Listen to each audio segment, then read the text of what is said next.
Di Alaska ada kata kecil dengan kemampuan yang benar-benar luar biasa. Katak ini bisa melakukan sesuatu yang hampir mustahil bagi makhluk hidup.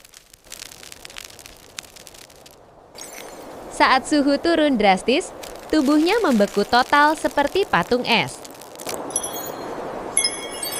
Katak kayu Alaska menghasilkan zat mirip antifreeze yang melindungi selnya saat membeku.